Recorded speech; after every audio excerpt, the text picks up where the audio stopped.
Hello everyone, সকলে কেমন আছেন? আশা করি সকলেই ভালো আছেন। আজকে সকালে ঘুম থেকে উঠে চলে গেলাম নানুদের বাড়িতে যাবো করে অনেকদিন ধরে যাওয়া হয় না, আজকে চলেই গেলাম। আর হ্যাঁ, আপনারা আমার ভয়েসটা ইগনোর করবেন, কারণ এটা ফার্স্ট টাইম, তো আমি জানি না যে কীরকম হয়েছে। আমার যদি কোনো ভুল ত্রুটি হয়ে থাকে আপনারা ক্ষমার দৃষ্টিতে দেখবেন। যাই হোক, আস্তে আস্তে চলে গেলাম নানুদের বাড়িতে। তো আমরা এখন এসে পৌঁছে গেছি। ভিডিওটার মধ্যে আমি কী বলতেছি আমি নিজেও জানি না, হয়তো কোনো টিকটক ভিডিও করতেছিলাম।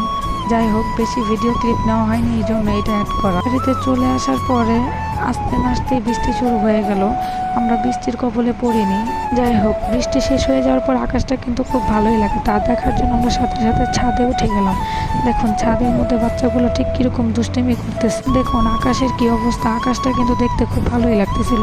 আমরা ছাদে উঠে একটু ভিডিও ক্লিপ নিয়ে নিলাম। আমার ছোটো বোনটা কিন্তু খুব ভালোই দুষ্টুমি করতেছে, তার সাথে সাথে আমিও ঢং করি। আপনারা দেখবেন বিভিন্ন ধরনের গাছপালা হচ্ছে, গাছ মানুষের জীবন বাঁচায়। এই গাছগুলো আমার নানু লাগাইছিল। আমার নানু যখন বেঁচে ছিল তখন এগুলোর যত্ন আমার নানু নিজেই করতো।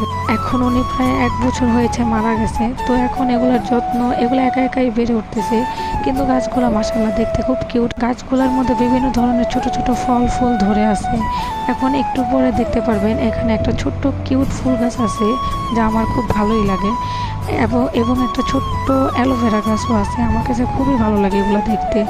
অনেক দিন পর নানু বাড়িতে আসা, তো এই জন্য একটু ভিডিও করে নিলাম। আর এটা হচ্ছে আমার ফার্স্ট ব্লগ। যাই হোক, আজকে আর কথা বাড়াবো না। টাটা, বাই বাই, আল্লাহ হাফেজ। সকলে ভালো থাকবেন।